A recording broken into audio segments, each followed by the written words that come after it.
ನಮಸ್ಕಾರ ಸ್ನೇಹಿತರೆ, ಕನ್ನಡ ಜ್ಯೋತಿಷ್ಯವಾಣಿಗೆ ಸ್ವಾಗತ. ಸ್ನೇಹಿತರೆ, ಜ್ಯೋತಿಷ್ಯದಲ್ಲಿ ಗ್ರಹಗಳು ಕಾಲಕಾಲಕ್ಕೆ ರಾಶಿ ಮತ್ತು ನಕ್ಷತ್ರಗಳನ್ನು ಬದಲಾಯಿಸ್ತಾ ಇರ್ತವೆ. ಈ ಗ್ರಹ ಬದಲಾವಣೆಗಳು ಕೆಲವೊಮ್ಮೆ ಪ್ರಬಲ ರಾಜಯೋಗಗಳನ್ನು ಕೂಡ ಸೃಷ್ಟಿ ಮಾಡುತ್ತೆ.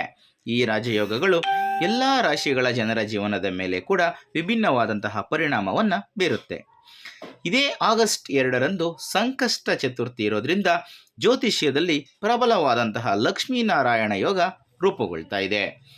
ಈ ಶುಭ ಯೋಗ ಶುಕ್ರ ಹಾಗೂ ಬುಧ ಗ್ರಹಗಳು ಒಟ್ಟಿಗೆ ಸಂಯೋಗಗೊಂಡಾಗ ಅಥವಾ ಪರಸ್ಪರ ಆಳುವ ರಾಶಿಯಲ್ಲಿ ಸಂಚಾರವನ್ನು ಮಾಡಿದಾಗ ರೂಪುಗೊಳ್ಳುತ್ತೆ. ಅಂದಹಾಗೆ ಬುಧನು ಆಳುವಂತಹ ಕನ್ಯಾ ರಾಶಿಗೆ ಶುಕ್ರನು ಆಗಸ್ಟ್ 2ರಂದು ಸಂಚಾರವನ್ನು ಮಾಡ್ತಾನೆ. ವಿಶೇಷವಾಗಿ ಬುಧ ಹಾಗೂ ಶುಕ್ರ ಪರಸ್ಪರ ಸ್ನೇಹ ಗ್ರಹಗಳಾಗಿವೆ.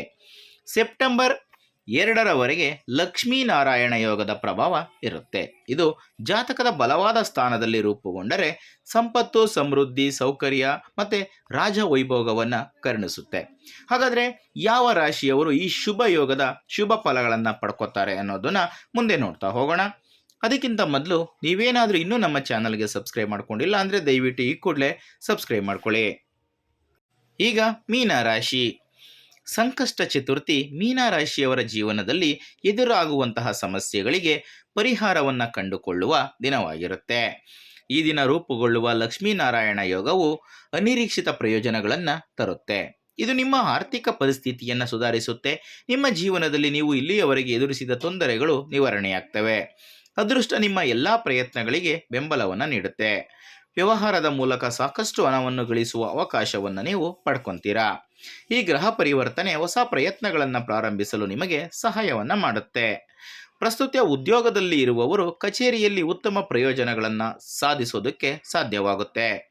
ವಿದೇಶದಲ್ಲಿ ಕೆಲಸ ಮಾಡುವ ಅವಕಾಶಗಳನ್ನು ನೀವು ಪಡ್ಕೊಳ್ಳುವ ಸಾಧ್ಯತೆ ಇದೆ. ಶುಕ್ರ ಕನ್ಯಾ ರಾಶಿಗೆ ಪ್ರವೇಶಿಸುವ ಸಮಯದಿಂದ ನಿಮ್ಮ ಜೀವನದಲ್ಲಿ ಅನೇಕ ಒಳ್ಳೆಯ ವಿಷಯಗಳು ಕೇಳಿ ಬರ್ತವೆ.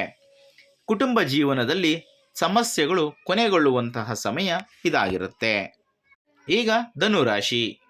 ಧನುರಾಶಿಯವರಿಗೆ ಸಂಕಷ್ಟ ಚತುರ್ಥಿ ಸಂಕಷ್ಟಗಳನ್ನು ದೂರ ಮಾಡುತ್ತೆ.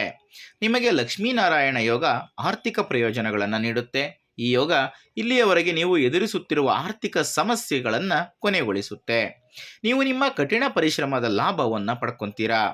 ಕೆಲಸದ ಸ್ಥಳದಲ್ಲಿ ನಿಮ್ಮ ವಿಶ್ವಾಸ ಹೆಚ್ಚಾಗುತ್ತೆ. ಇದರಿಂದ ಹೊಸ ಯೋಜನೆಗಳನ್ನು ಕಾರ್ಯರೂಪಕ್ಕೆ ತರೋದಕ್ಕೆ ನೀವು ಸಾಧ್ಯವಾಗುತ್ತೆ. ನಿಮ್ಮ ಎಲ್ಲ ಶ್ರಮದ ಫಲ ಪಡೆಯುವಂತಹ ಸಮಯ ಇದಾಗಿರುತ್ತೆ. ಅಲ್ಲದೆ ಬುಧನ ಅನುಗ್ರಹದಿಂದ ನಿಮ್ಮ ಕಾರ್ಯಗಳನ್ನು ಪರಿಣಾಮಕಾರಿಯಾಗಿ ಪೂರ್ಣಗೊಳಿಸಲು ಸಾಧ್ಯವಾಗುತ್ತೆ.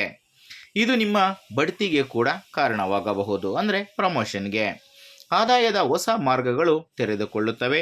ಯೋಜಿತ ಕಾರ್ಯಗಳನ್ನು ಪರಿಣಾಮಕಾರಿಯಾಗಿ ನಿರ್ವಹಿಸಲು ಸಾಧ್ಯವಾಗುತ್ತದೆ. ಈ ಅವಧಿಯಲ್ಲಿ ಉದ್ಯಮಿಗಳು ನಿರೀಕ್ಷಿತ ಲಾಭವನ್ನು ಗಳಿಸುತ್ತಾರೆ. ವಿಶೇಷವಾಗಿ ವೈವಾಹಿಕ ಜೀವನದಲ್ಲಿ ಸಮಸ್ಯೆಗಳು ಇದ್ದರೆ ಅವೆಲ್ಲ ಕೊನೆಗೊಳ್ಳುತ್ತವೆ. ಇನ್ನು ಶುಕ್ರನ ಆಶೀರ್ವಾದದಿಂದ ನೀವು ನಿಮ್ಮ ಜೀವನದಲ್ಲಿ ಅನೇಕ ಪ್ರಯೋಜನಗಳನ್ನು ಪಡ್ಕೊತೀರಾ. ಈಗ ಕಟಕ ರಾಶಿ.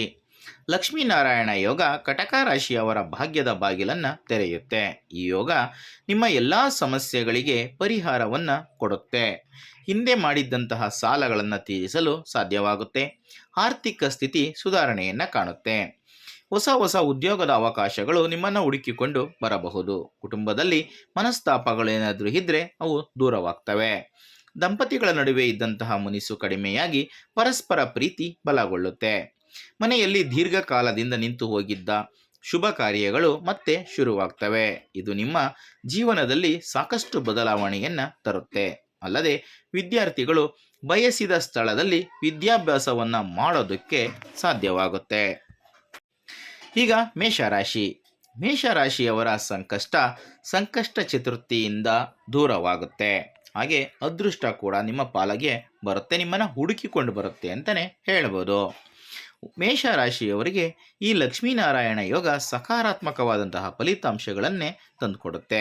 ಈ ಅವಧಿಯಲ್ಲಿ ನಿಮ್ಮ ಕೆಲಸ ಮತ್ತು ವ್ಯವಹಾರದಲ್ಲಿ ಉತ್ತಮ ಯಶಸ್ಸನ್ನು ನಿರೀಕ್ಷಿಸಬಹುದು. ಶುಕ್ರನ ಪ್ರಭಾವ ಮೇಷರಾಶಿಯವರ ಆತ್ಮವಿಶ್ವಾಸವನ್ನು ಹೆಚ್ಚಿಸುತ್ತದೆ. ಹೊಸ ಯೋಜನೆಗಳ ಯಶಸ್ವಿ ಅನುಷ್ಠಾನವಾಗುತ್ತದೆ. ನಿಮ್ಮ ವ್ಯವಹಾರದಲ್ಲಿ ವಿವಿಧ ಒಪ್ಪಂದಗಳ ಮೂಲಕ ಹಣವನ್ನು ಗಳಿಸಲು ನಿಮಗೆ ಉತ್ತಮ ಅವಕಾಶಗಳು ಸಿಗ್ತವೆ. ಉದ್ಯಮಿಗಳಿಗೆ ನಿಮ್ಮ ವ್ಯವಹಾರವನ್ನು ಹೊಸ ಕ್ಷೇತ್ರಗಳಿಗೆ ವಿಸ್ತರಿಸಲು ಅವಕಾಶಗಳು ಸಿಗ್ತವೆ. ಹೆಚ್ಚಿನ ಆದಾಯವನ್ನು ಗಳಿಸಲು ಕೂಡ ಸಾಧ್ಯವಾಗುತ್ತದೆ. ಕುಟುಂಬದಲ್ಲಿನ ಸಮಸ್ಯೆಗಳು ಕೊನೆಗೊಳ್ಳುವಂತಹ ಸಮಯ ಇದಾಗಿರುತ್ತೆ. ಶುಭ ಕಾರ್ಯಗಳು ನಡೆಯುವುದರಿಂದ ನಿಮ್ಮ ಮನೆಯಲ್ಲಿ ಸಂತೋಷದ ವಾತಾವರಣ ನೆಲೆಸುತ್ತದೆ. ಸ್ನೇಹಿತರೆ, ಇದಿಷ್ಟು ಇವತ್ತಿನ ವಿಡಿಯೋದಲ್ಲಿನ ಒಂದು ಮಾಹಿತಿ. ಮುಂದಿನ ವಿಡಿಯೋದಲ್ಲಿ ಮತ್ತೆ ಸಿಗ್ತೀನಿ. ಎಲ್ರಿಗೂ ಕೂಡ ಒಳ್ಳೆಯದಾಗಲಿ. ಧನ್ಯವಾದಗಳು.